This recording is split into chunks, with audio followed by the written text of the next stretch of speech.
Welcome everyone. It's good to see you guys once again. Sorry I wasn't here last week, but I'm glad to be back. Welcome back to my channel. My name is Tega and I'm vlogging from Lagos, Nigeria. Today we're having a juicy discussion, a juicy talk about getting the man to propose. Now this is 2020, so yes, we are now more advanced as far as being feminist, but still to some extent we still need the young men to do the proposing, even though some women do it, which is fine. I mean, I applaud any woman who will take that upon herself to do it, but for those of us who want the guy to do the proposing, keep watching. I'm going to be telling you the tips on getting the young man to propose as soon as possible. Sometimes these people just love you, they enjoy being with you, but for some reason they can't get themselves to commit, to get to the altar. Some of it is fear of commitment, some of it is just really just taking things for granted. Not really that they take you for granted, but just, you understand. So I'm going to give you 10 tips today on how to get the young man to propose as soon as possible. I have a notepad here, my little black book, so I don't forget anything.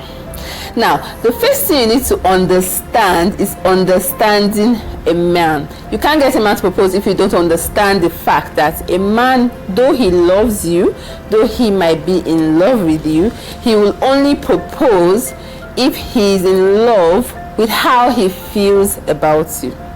Now, it sounds confusing, I know, but in reality, men are selfish, inherently selfish, so they think about themselves first. Not in a bad way, not necessarily, but a man falls in love with how he feels when he's with you.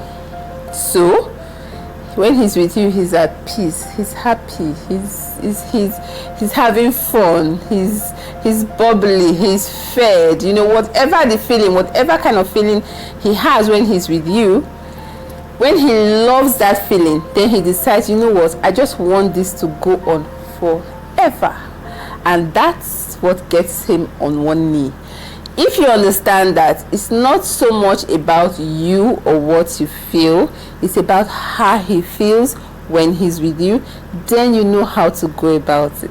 That's my number one tip. My number two tip, after you've understood that this person really is concerned about how he feels when he's with me, then the next thing you need to understand is, who is this person? Now some women think that, oh, they are just going to cook these meals, cook him something yummy, and you know, display her talent in all the different departments, and they think that's all it takes. I wish that was all it takes, but that's not all it takes. The first thing you need to do is understand this person. Now, when I say understand your man, I mean, is he a foodie? If he's somebody who likes to eat, who just enjoys food, who just wants to eat, then he's going to have fun with you if you are cooking yummy, delicious, different meals. He's going to have fun with you if you guys explore new restaurants and new places together. He's going to enjoy all those activities that surround food. So if you understand who this person is, then you can know how to make him feel happy with you. Now, if for instance he's not into food, like not all men really are crazy about food. Like I know my husband is not crazy about food. So if he's not into food, if he's just an ambitious man who just has this drive for success, for making it in life, for, you know, getting to the next level, you spending all his money cooking food for him will not make him happy. It will not get you to the altar. If anything, it might have the opposite effect. That's why it's important to understand who your partner is, what his personality is, what drives him. Questions like, is he a foodie? Is he ambitious? Is he a businessman who just wants to get ahead? Then you need to be his sounding board. You need to be his number one cheerleader. You need to cheer him on. You need to offer advice. You need to offer quality and value in that area. If for instance, okay, he's a religious person, then sister, you need to help him, because iron sharpens iron, and if he sees you as the iron that is sharpening his iron, then he knows that I want to sharpen my iron more. So I'm sure you get what I mean. So it is imperative, it is important that you understand who this person is, who this man is, what drives him, what makes him get out of bed in the morning. When you understand him, then you'll be able to be his helpmate. You'll be able to help him to be that person that he already is, and even better, which is what we are called to be. Really, as women, we are supposed to be the helpmates. That's what the Bible says. If you are a Christian, if you are not a Christian, I don't know what your religion says, but my religion says we are supposed to be the helpmates. So you help him to be a better him. You cannot help him to be a better your friend's Felicia's fiance, because that's your friend Felicia, and this is a different person. So know who he is, understand your partner, help him to be that person that he wants to be, and that will help your trip to the altar to go smoothly and faster. My number 3 point is get him around young couples. If you have family, if you have friends who are young, who just got married, maybe have 1 kid, 2 kids, happily married though, you don't want to take him around people who have toxic marriage, and then his reaction will be, oh my God, is that what I have to look forward to?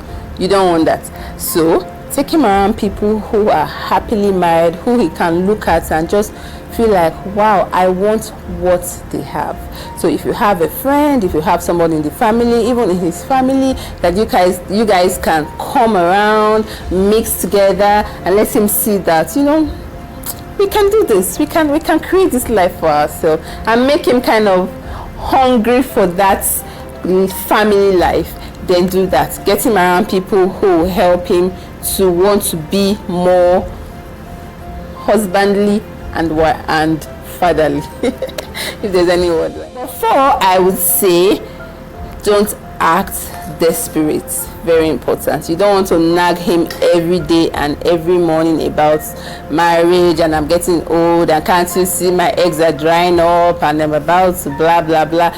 You don't want to nag him all the time, but you want to leave subtle clues. You want to leave subtle hints, so that he can get it and know that, okay, she's dropping hints, but she's not making my life miserable while she's doing it. It's very important, because you can chase him away with your desperation. You know what I mean? So the next one is be scarce. Be scarce. Now, some women think, oh, he's my man, I'm not letting anybody come and take this from me, so I'm just going to pack my handbag, my waterproof and everything, and my Ghana must go and sit down in his house. That's fine. Sometimes it works when you just moving with him, and you are in his face, and you know you're not going anywhere, and I'm not giving any other person chance. It works sometimes. A lot of time it doesn't, because Oyibo man self, you know, Oyibo is more liberal than we are. The white people are more liberal than we are, but still they have a parable that says, why buy the cow when I can get the milk for free? If he already has everything he's going to get when he's married to you, what would be the urge, what would be the appeal to want to say, okay, I need to put a ring on it, I need to lock this down, because I don't want anybody taking my girl from me, she's mine, I need to just lock it down immediately. There's no drive, because he has the cow and he can milk it whenever he likes. Save your drama for later.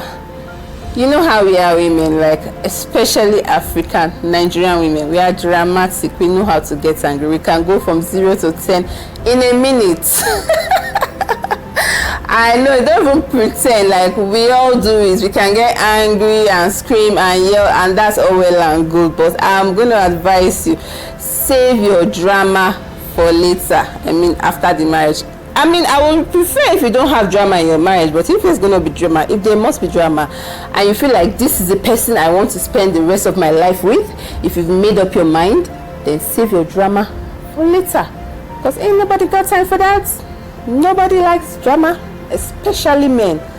Women will blossom, will grow under love. Men blossom and grow under respect. If you don't respect a man, you cannot get any headway with him. That's just the way it is. It's all tied down to their ego. That respect, it's not even you cannot be compromised. Like, they will not compromise it for anything. So like I said, keep your drama in your father's house. When you get married, if you really want it, you can go back and get it. But I will advise, have a drama-free courtship.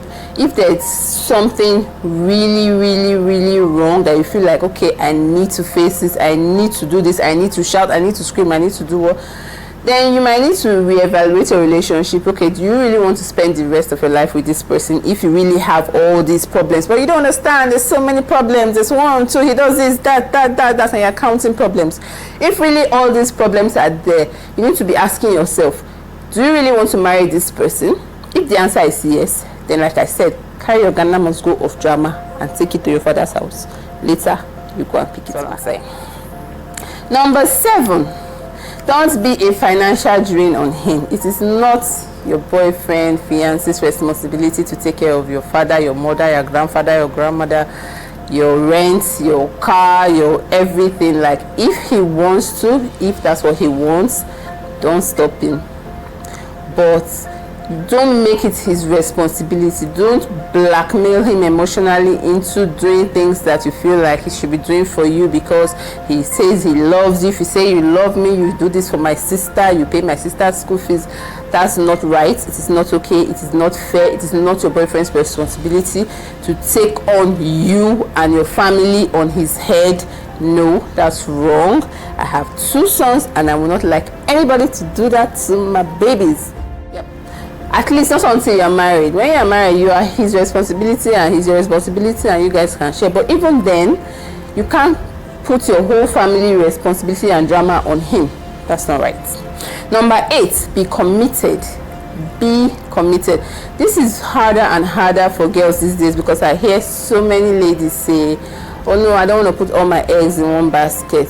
I mean, that makes some sense, but the reality is, you only got 1 egg, girl.